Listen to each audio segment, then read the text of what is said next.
तर फुटलंच ती बळली. असं काय जनतेत न जाता असं कोण शिवसेनाच जनतेचा पक्ष आहे. नाही का तेच आरोप करतात की सरकार फक्त बंगल्याहून चालवलं. कोविडच्या काळात कुठून चालवत असतात तुम्ही तरी फिरत होते कोणी राष्ट्रवादीत होते का? उद्धव ठाकरेंनी युती केलेली आहे अशी टीका बुलढाणा आमदार संजय गायकवाड यांनी केली आहे. नाव न घेता संजय गायकवाड बोगस माणूस आहे त्याचं काय तुम्ही घेऊन मध्ये संजय गायकवाडला काय मग संजय गायकवाड कोविडचे विषाणू फडणवीसाच्या तोंडात घालणार होता त्यांच्यासोबत कशाला गेला?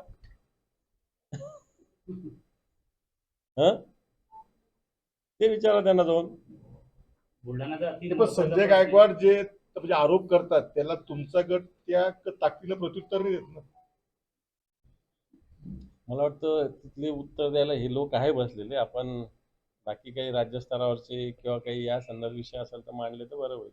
आमदार पात्रता संदर्भात माझे प्रश्न सुनावणी विधानसभा अध्यक्षांकडे पाठवली तर विधानसभा अध्यक्षांच्या निकालावरून तुम्ही प्रचंड टीका केली त्याबद्दल तुमचं मत काय सविस्तर मत आणि आता पुन्हा तुम्ही सर्वोच्च न्यायालयात दुर्दैवाने जर विधानसभा अध्यक्षांचा जो निर्णय आहे तो कायम ठेवला तर आपली काय प्रतिक्रिया किंवा काय होईल? मला असं वाटतं सुप्रीम कोर्टाने ऑलरेडी 10 का 11 मेला निकाल दिलेला आहे. कोणत्या बाबतीत विधानसभा अध्यक्षांना ट्रिब्युनल म्हणजे एक लवाद म्हटलेला आहे म्हणजे लवादच असतो त्यांना या बाबतीत सुनावणी घ्यायला सांगितलेलं होतं. 8 महिन्यानंतर त्यांनी सुनावणी घेऊन निकाल दिलेला आहे. परंतु सुप्रीम कोर्टाने आपल्याला आपण सगळे सुजाण पत्रकार आहात सुप्रीम कोर्टाने सुस्पष्टपणे म्हटलेलं आहे की भरत गोगावले यांची व्हीप म्हणून नियुक्ती रद्द करण्यात येत आहे. पक्षाचा गटनेता कोणी ठरवायचा तो पक्षप्रमुखांनी ठरवायचा हे पक्षप्रमुखाला अधिकार म्हटलेला आहे. या सगळ्या विषयावर न बोलता यांनी जर 16 आमदार अपात्र नसते करायचे तर आमचे 14 करायचे होते ना. अपात्र आम्ही चूक होतो असं समजा ना. तर कोणी चूक नाही असं कसं होऊ शकतं? कोणाचा तरी व्हीप तुम्हाला मान्य करावं लागेल ना. एक तर त्यांचा करावा लागेल नाही तर आमचा करावा लागेल. आणि म्हणून हा निकालाची मला वाटतं जनतेच्या न्यायालयात उद्धवजी ठाकरे साहेबांनी शिवसेनेच्या विविधज्ञांनी योग्य भूमिका मांडलेली ती जनतेत खेड्यापाड्यात आम्ही पोहोचू आणि आम्हाला सुप्रीम कोर्टाने ऑलरेडी निकाल दिला आहे त्याच्याविषयी आम्ही समाधानी होतोच. वाटतं सुप्रीम कोर्ट स्वतःचाच निकाल जो आहे आता अध्यक्षांनी दिलेला निकाल त्यांनी दिलेला निकाल याचं अवलोकन करेल आणि स्वतः निर्णय दिला. मला वाटत नाही त्याच्यामध्ये सुप्रीम कोर्ट कोणावर अन्याय करेल.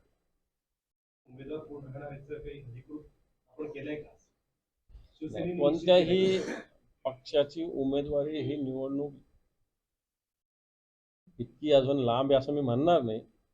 एखाद दिवस अजून महिनाभर आणि 1.25 महिन्यांनी आचारसंहिता सुद्धा लागू शकेल. परंतु शिवसेना हे शिवसैनिक आहे. बुलढाण्यातले शिवसैनिक सगळे सज्ज आहेत. जो उमेदवार उद्धवजी ठाकरे साहेब देतील त्याला प्रचंड मतांनी निवडून आणण्यासाठी ही जागा कायम राखण्यासाठी सगळीच्या सगळे शिवसैनिक प्रयत्न करतील. उमेदवारी कोणाचीही आजच्या घडीला मी फक्त बुलढाणाच नाही महाराष्ट्रातल्या कोणत्याही उमेदवाराची उमेदवारी शिवसेनेची अजून तरी ठरलेली नाही. या सगळ्या उमेदवारीचा निर्णय शिवसेना पक्षप्रमुख माननीय उद्धवजी ठाकरे साहेब योग्य वेळी घेतील. राहणार बुलढाण्याची जागा सातत्यानं शिवसेना जिंकत आलेली आहे. आनंदराव अडसूळ निवडून आले नंतर प्रतापराव जाधव निवडून आलेले आहे. या जागा सातत्यानं शिवसेनेनं चांगल्या मतांनी जिंकलेल्या आहेत. शिवसेनेचा बालेकिल्ला बुलढाणा राहिलेला आहे. त्या बुलढाण्याची लोकसभेची जागा शिवसेना बिलकुल लढणार म्हणजे लढणार. बुलढाणामध्ये शिवसेनेने काही प्रवेश केलाय का सर्वे केलाय का आणि काय परिस्थिती राहणार आहे? सर्वे बिर्वे शिवसेनेत ही पद्धत नाही. शिवसेनेमध्ये शिवसैनिकाचं मत महत्वाचे तोच सर्वे आमचा. आम्ही रिकामे भानगडी करत नाही. शिवसैनिकाच्या भूमिका पक्षप्रमुख जाणून घेत असतात. मला असं वाटतं मागच्या 6 महिन्यांनी हे काम शिवसेनेत चालू आहे. सुरुवातीला माननीय उद्धवजी ठाकरे साहेबांनी विधानसभा निहाय महाराष्ट्रातल्या 288च्या 288 मतदारसंघाच्या बैठका 6 महिन्यापूर्वी झाल्या. लोकसभा निहाय ही बैठका सध्याच्या घडीला चालू आहे. ते काय आम्ही काय पत्रकारांना सांगून अशा बैठका होत नसतात. पत्रकारांना सांगून असा सर्वे होत नसतो. शिवसेनेचा सर्वे हा शिवसैनिकाच्या मनावर असतो, शिवसैनिकाच्या कर्तृत्वावर असतो. त्यामुळे अशा कागदावरचा सर्वे शिवसेना बिलकुल करत नाही. केलेला आहे आणि 50% वाटा अद्यापर्यंत मुख्यमंत्र्यांनी भरले नाही. आता चिखली त्यांनी घोषणा केलेली आहे, काय सांगणार? घोषणा मुख्यमंत्री दररोज करत असतात. तुम्ही यादी काढा, नाही तर मी देतो तुम्हाला यादी. मागच्या 1.5 वर्षातल्या जुन्या घोषणा सुद्धा ते विसरलेले. साधं सिंदखेड राजाचं जे आपलं जिजाऊचं विकास आराखडा आहे, मातृतीर्थ विकास आराखडा, हा सुद्धा हे सरकार अजून करत नाही. जी आपली अस्मिता आहे, जो आपला स्वाभिमान आहे, तो सुद्धा हे सरकार करत नाही. तर हे बाकीच्या तर घोषणाच आहे. कोणाच्या? बिलकुल मराठा आरक्षणाचा पाठिंबा आमचा. पाठीशी काय, सोबत राहू आम्ही.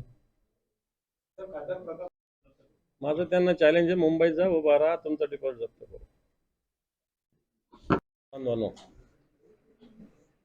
आज मी दिवसभर या बुलढाण्यामध्ये आहे. सकाळी 10 वाजेपासून तर 1-1:30-2 वाजेपर्यंत जनाधिकार एक आपला हक्काचा जनता दरबार. आम्ही याला एक ब्रीद वाक्य दिले, शासन आपल्या दारी नुसतीच बात, खऱ्या अर्थानं जनतेस आम्ही देतो साथ, असं ब्रीद वाक्य घेऊन मी हा जनाधिकार महाराष्ट्रात सगळीकडे सुरुवात केलेली आहे. आज बुलढाण्यामध्ये आम्ही आलो.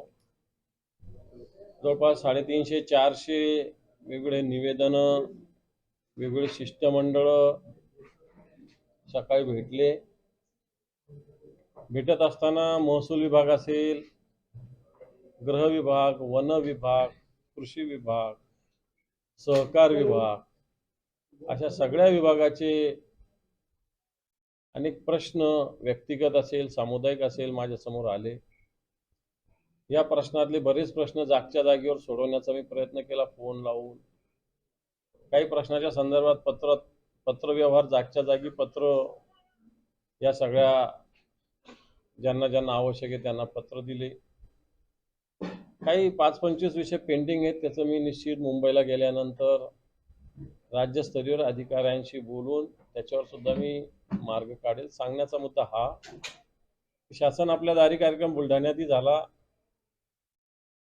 बुलढाण्यात होत असताना किंवा महाराष्ट्रात होत असताना वेगवेगळ्या पद्धतीनं मोबिलायझेशन केलं जातं, जाहिरातबाजी केली जाते आणि भाषण केले जातात राजकीय. आम्ही याच्यात हे कोणतेही न करता जनतेचे प्रश्न, तो कोणत्या जातीत असेल, कोणत्या धर्मात असेल, कोणत्या पक्षात असेल, हे आम्ही मुळीच बघितलं नाही. कोणत्या मतदारसंघाचा असेल, त्याचा फायदा काय, त्याचा तोटा काय, जो आमच्या दारात आले त्याचं काम मार्गी लावणं, या हेतूनं आम्ही हा जनाधिकार, कारण हा जनतेचा अधिकार आहे. आपण जनतेच्या दारात जातो तर उपकार करत नाही, खरं तर जनतेचे प्रश्न सोडवणे हा आपला एक नैतिक कर्तव्य आहे. या हेतूनं आम्ही हा उपक्रम राबविला. नंतर याच्यातले बरेच विषय घेऊन कलेक्टर ऑफिसमध्ये सगळ्या खाते प्रमुखांबरोबर चर्चा केली. मग कृषी असेल, विमा असेल, सहकार, पोलीस, सगळ्या विभागाच्या अधिकाऱ्यांबरोबर चर्चा केली. बरेचसे प्रश्न तिथल्या तिथं मार्गी लागलेले आहेत. बरेचसे प्रश्न येणाऱ्या काळात माझ्या कार्यालयातून आणि कलेक्टरांच्या कार्यालयातून सुद्धा एका या सगळ्या जनाधिकारमधल्या आलेल्या तक्रारीविषयी, प्रश्नाविषयी निराकरण आम्ही करू. सांगण्याचा मुद्दा हा की या सगळ्या शासन आपल्या दारी नुसत्याच बाता मारल्या जातात, परंतु शिवसेना फार मोबिलायझेशन न करता जे लोक ज्यांच्या खरोखर व्यथा आहेत, एक जणाची व्यथा अशी होती की तो 2017 पासून तर 2023 पर्यंत सुट्टीचा दिवस सोडता दररोज त्या कार्यालयात जात होता. कुठलं तरी भूमापन विभागाचा ते विषय होता. 6 वर्षात तो म्हणे मी जवळपास 1000 वेळेस कार्यालयात गेलेलो आहे, परंतु त्याचा प्रश्न सुटलेला नव्हता. निश्चित त्याचा प्रश्न सुटेल या हेतूनं मी अधिकाऱ्यांशी संपर्क साधला, पत्र लिहिलं आणि त्यांचा प्रश्न सुटेल. जर 6 वर्षे एखाद्या माणसाला एखाद्या शासकीय कार्यालयात हेलपाट्या घालाव्या लागतात, तर शासन आपल्या दारी आपण कोणत्या नाकाने, कोणत्या तोंडाने बोलतो, कोणतं नाक आपण लावतो? शासन आपल्या दारी तर मुळीच नाहीये. शासन फक्त बंपकबाजी करत आहे. आणि म्हणून एक विरोधी पक्ष नेता म्हणून, एक माझी जबाबदारी म्हणून शिवसेनेच्या सगळ्या पदाधिकाऱ्यांसमोर मी आज जनाधिकार, जनतेचा दरबार घेतला. आणि मला असं वाटतं निश्चित मोठ्या संख्येने लोक सहभागी झाले आणि त्यांचे प्रश्न सोडवण्यात आम्ही सगळे मिळून यशस्वी झालेलो आहोत. जे जे प्रश्न पेंडिंग असेल हे निश्चित सोडेल. मी म्हणत नाही मी 100% मार्गी लावेल असं मी दावा करू शकत नाही, असं तुम्ही नाही करणार. परंतु जे माझ्याकडून शक्य आहे 100% होऊ शकते असे विषय निश्चित पेंडिंग राहणार नाही याची खबरदारी मी घेईन. प्रशासनाने सुद्धा सकारात्मक याला प्रतिसाद दिलेला आहे. सगळ्या प्रशासनातल्या सगळ्या अधिकाऱ्यांनी सुद्धा हे प्रश्न समजून घेतलेले आहेत. त्या सोडवण्यासाठी योग्य ते प्रयत्न करण्याचं अभिवचन मला दिलं. निश्चित 1-2 दिवसात प्रत्येक प्रश्ननिहाय निवेदननिहाय वर्कआउट माझ्या ऑफिसचं सुरू झालेलं आहे आणि त्याच्यानुसार ते प्रश्न सुद्धा सोडवले जातील. जनतेत जाण्याची जर